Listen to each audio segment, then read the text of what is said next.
to put abandoned properties back on our tax rolls, to create more affordability in home ownership, and to attack this wealth gap at the same time from multiple directions.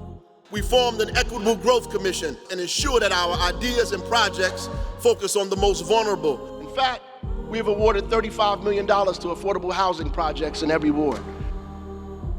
This is Newark Forward. We passed an inclusionary zoning ordinance that forces developers to set aside 20% of their units to create affordability. And we just strengthened that ordinance to ensure that more units are created. Mayor Baraka is laser focused on equitable development. With this inclusionary zoning program, what it does is it requires developers to provide these units that are the same as the market rate units. And it gives people an opportunity to choose which neighborhoods they want to belong to. The units have to be affordable for families who make about $40,000, $60,000, $80,000. Inclusionary zoning units or affordable housing can also provide for families who might be on Section 8 and may have a voucher. You can actually pay 30% of your income. They're able to even have a greater discount. We passed a local law that allows us to ensure that Newark residents are getting the opportunity to move in first. We have so much to be proud of in Newark. What I think our mayor is more proud of is that 50% of the housing that's being developed is market and 50% is affordable. And that's pretty exciting that we've already been able to produce 3,000 new units. And there's about 500 of them that are affordable. People want housing. Many of us in the community advocacy sector for decades have been saying that these developers are getting something from us. They're getting tax abatements, they're getting variances, and it would be logical for the city to get something back. We need to have policies in the city that would link this development with direct benefits in inclusionary zoning ordinance. This is one piece of the puzzle in terms of expanding the affordable housing portfolio for Newark residents. My name is Veronica Lee Adamson. Iconic. That's where I reside at. I've lived in Newark all my life, so I knew I wanted to remain in Newark. Then the showing came up with Shaquille O'Neal, and he was talking about iconic. I was looking for a place to live, and of course it was difficult finding places that were affordable. My name is Phil Johnson, born and raised here in Newark. The Art in Newark came up, I opened it up. They were accepting applications now for the waiting list. So I applied. I applied. I did 3 interviews because they do their due diligence. Shortly after, then I got the call. I think the whole process could have been anywhere from 3 to 4 months. I walked in the door and the view was just out of this world. Amazing.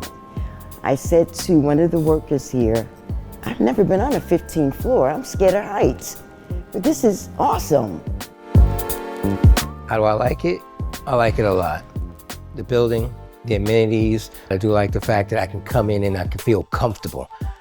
You have your courtyard, outdoor, the fire pits, picnic area, the gym next door.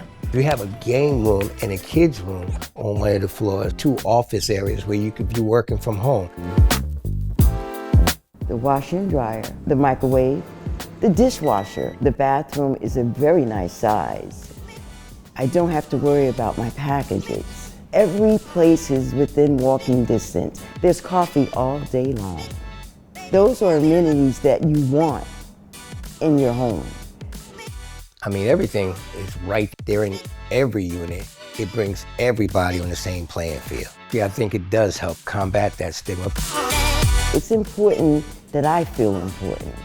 I am not treated any different. If something breaks, they are right there. We are funding the preservation of 6,000 more affordable units and will support 10,000 vulnerable or unsheltered households every single year. And that's a powerful statement of how a mayor, a city leadership can change the trajectory of real estate development by changing laws. Development's happening all over the place, so the argument that the IZO is going to scare developers away holds no water at all.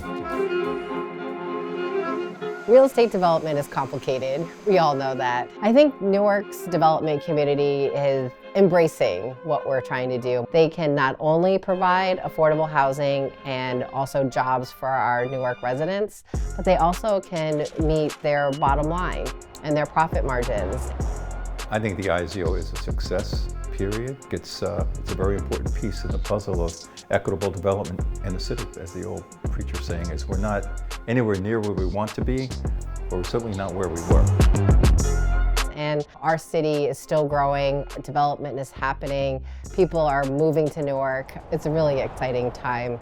I think it represents progress, and like everything else, it's baby steps. If I had a message to give, do your due diligence, expect some kind of wait, but you gotta be in it to win it. It's not enough to advocate we keep housing, we must keep housing that's decent. We have to work hard to uplift and develop entire sectors of our community that have not been invested in decades. And despite our difficult times, Newark is on a long march forward.